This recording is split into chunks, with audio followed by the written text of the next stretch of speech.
দর্শক, এই মুহূর্তে পাওয়া সবচেয়ে ভয়ানক আপডেট খবর, পৃথিবী ধ্বংসের দিকে। যুক্তরাষ্ট্র পারমাণবিক হামলা চালাবে, উত্তর কোরিয়াকে কড়া হুমকি দিল। মূল ঘটনায় যাওয়ার আগে ছোট্ট একটি অনুরোধ, আপনি যদি আমাদের চ্যানেলে নতুন দর্শক হয়ে থাকেন তাহলে প্লিজ সাবস্ক্রাইব করুন, আর যদি অলরেডি সাবস্ক্রাইব করে থাকেন তাহলে আপনাকে অসংখ্য ধন্যবাদ। তাহলে চলুন দর্শক, মূল ঘটনায় যাওয়া যাক। পারমাণবিক অস্ত্র নিয়ে উত্তর কোরিয়াকে সরাসরি হুমকি দিল যুক্তরাষ্ট্র। যুক্তরাষ্ট্রের হুমকির জবাব মিসাইলে দিল উত্তর কোরিয়া। এক সপ্তাহ পার না হতেই ফের মিসাইল পরীক্ষা চালিয়েছে উত্তর কোরিয়া। গণমাধ্যম আল জাজিরা জানিয়েছে, শুক্রবার নতুন করে কমপক্ষে 2টি মিসাইল ছুড়েছে দেশটি। গত মঙ্গলবার মিসাইল পরীক্ষা করার পর যুক্তরাষ্ট্রের পক্ষ থেকে নতুন করে নিষেধাজ্ঞা দেওয়ার হুমকি দেওয়া হয়।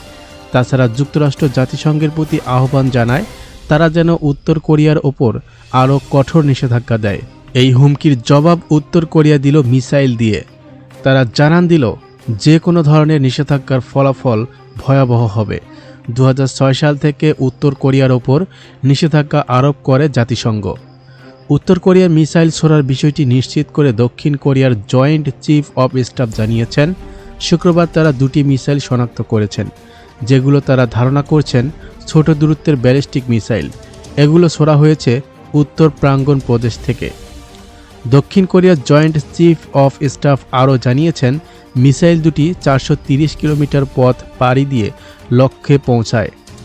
এগুলো সর্বোচ্চ গতি ছিল 36 কিলোমিটার।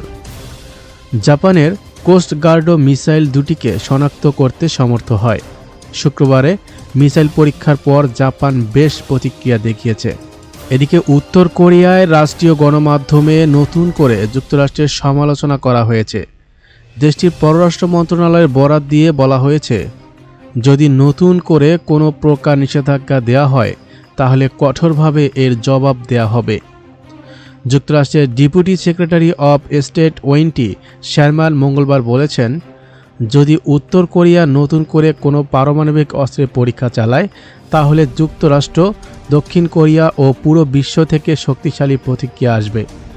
দক্ষিণ কোরিয়ায় ডেপুটি পররাষ্ট্রমন্ত্রী চো হুয়াং-ওন ডাইংয়ের সঙ্গে বৈঠক শেষে এমন হুমকি দেন যুক্তরাষ্ট্রের ডেপুটি সেক্রেটারি অব স্টেট। তিনি বলেন, যে কোনো ধরনের পারমাণবিক পরীক্ষা জাতিসংঘের নিরাপত্তা পরিষদের রেজুলেশনের লঙ্ঘন হবে। এরকম পরীক্ষা করা হলে কঠোর ও শক্তিশালী প্রতিক্রিয়া আসবে। ওয়েন্টি শারমান আরও বলেন, পুরো বিশ্ব কঠিন ও পরিষ্কারভাবে জবাব দেবে। আমরা এর জন্য প্রস্তুত আছি। এদিকে আশঙ্কা করা হচ্ছে উত্তর কোরিয়া শীঘ্রই একটি নিউক্লিয়ার অস্ত্রের পরীক্ষা চালাবে। সর্বশেষ 2017 সালে এমন পরীক্ষা চালিয়েছিল তারা। এবছর অসংখ্য মিসাইল পরীক্ষা চালিয়েছে দেশটি। সোমবার দক্ষিণ কোরিয়ার উত্তর উপকূলে 8টি সারফেস টু সারফেস মিসাইল ছোড়ে দক্ষিণ কোরিয়া এবং যুক্তরাষ্ট্র।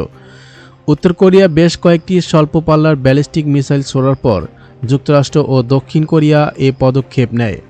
আন্তর্জাতিক অ্যাটমিক এনার্জি এজেন্সি জানিয়েছে, দক্ষিণ কোরিয়া নিউক্লিয়ার পরীক্ষা কেন্দ্রে এডিট চালু করেছেন এমন ইঙ্গিত পেয়েছে তারা। এই এডিট থেকে পারমাণবিক অস্ত্রের পরীক্ষা করা হয়। 2018 সালে দক্ষিণ কোরিয়ায় তৎকালীন প্রেসিডেন্ট মুন জা-ইনের সঙ্গে উত্তর কোরিয়ার কিম জং উনের বৈঠকের পর কেন্দ্রটি বন্ধ করে দেওয়া হয়েছিল। এদিকে ওয়েন্ডি শারমান তার দক্ষিণ কোরিয়া সফরে জানিয়েছেন, তারা আলোচনার জন্য প্রস্তুত আছেন। তিনি বলেছেন, যুক্তরাষ্ট্র উত্তর কোরিয়ার প্রতি আহ্বান জানায় তারা যেন উস্কানিমূলক কর্মকাণ্ড বাদ দিয়ে কূটনৈতিকভাবে সমস্যাগুলো নিয়ে আলোচনা করেন।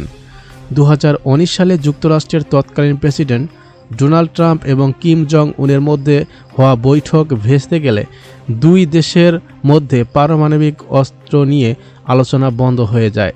এদিকে আবার তাইওয়ানের কাছে অভিযান চালানোর ঘোষণা চীনের পিপলস লিবারেশন আর্মির ইনস্টান থিয়েটার কমান্ড জানিয়েছে, মঙ্গলবার রাত থেকে তাইওয়ান দ্বীপের কাছে কয়েকটি সামরিক অভিযান চালাবে তারা। পিপলস লিবারেশন আর্মি ইনস্টার্ন থিয়েটার কমান্ডের সিনিয়র কর্নেল সি মঙ্গলবার এ ঘোষণা দেন।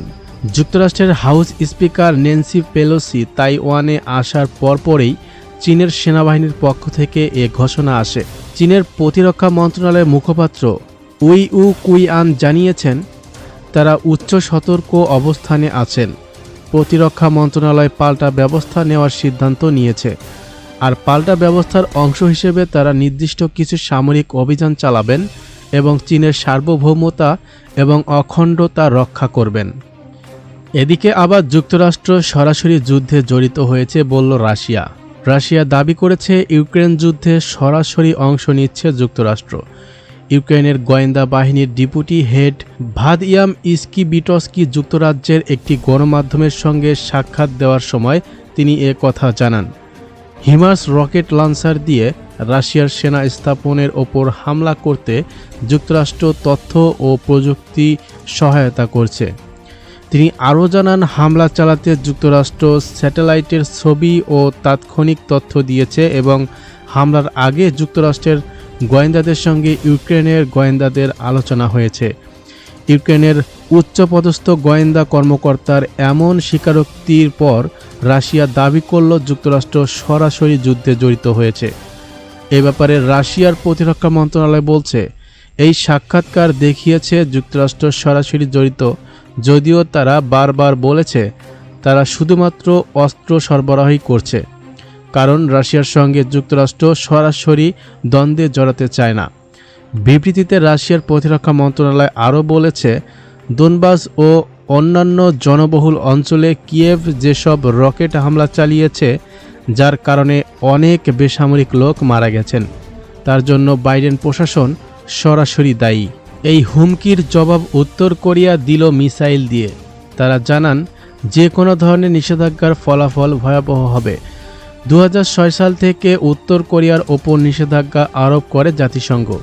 উত্তর কোরিয়ার মিসাইল ছোড়ার বিষয়টি নিশ্চিত করে দক্ষিণ কোরিয়ার জয়েন্ট চিফ অফ স্টাফ জানিয়েছেন, শুক্রবার তারা 2টি মিসাইল শনাক্ত করেছেন, যেগুলো তারা ধারণা করছেন ছোট দূরত্বের ব্যালিস্টিক মিসাইল। এগুলো ছোড়া হয়েছে উত্তর প্রাঙ্গণ প্রদেশ থেকে। দক্ষিণ কোরিয়ার জয়েন্ট চিফ অফ স্টাফ আরও জানিয়েছেন, মিসাইল দুটি 430 কিলোমিটার পথ পাড়ি দিয়ে লক্ষ্যে পৌঁছায়। এগুলো সর্বোচ্চ গতি ছিল 36 কিলোমিটার। জাপানের কোস্ট গার্ডও মিসাইল দুটিকে শনাক্ত করতে সমর্থ হয়। শুক্রবার মিসাইল পরীক্ষার পর জাপান বেশ প্রতিক্রিয়া দেখিয়েছে। এদিকে উত্তর কোরিয়ার রাষ্ট্রীয় গণমাধ্যমে নতুন করে যুক্তরাষ্ট্রের সমালোচনা করা হয়েছে। দর্শক, এই প্রতিবেদন সম্পর্কে আপনাদের কি মন্তব্য তা কমেন্টে জানিয়ে দিন। ভিডিওটি ভালো লাগলে অবশ্যই একটি লাইক দিন এবং আপনার বন্ধুদের সাথে শেয়ার করুন। আর হ্যাঁ, পরবর্তী আপডেট পেতে আমাদের চ্যানেলটি এখনই সাবস্ক্রাইব করুন। ধন্যবাদ।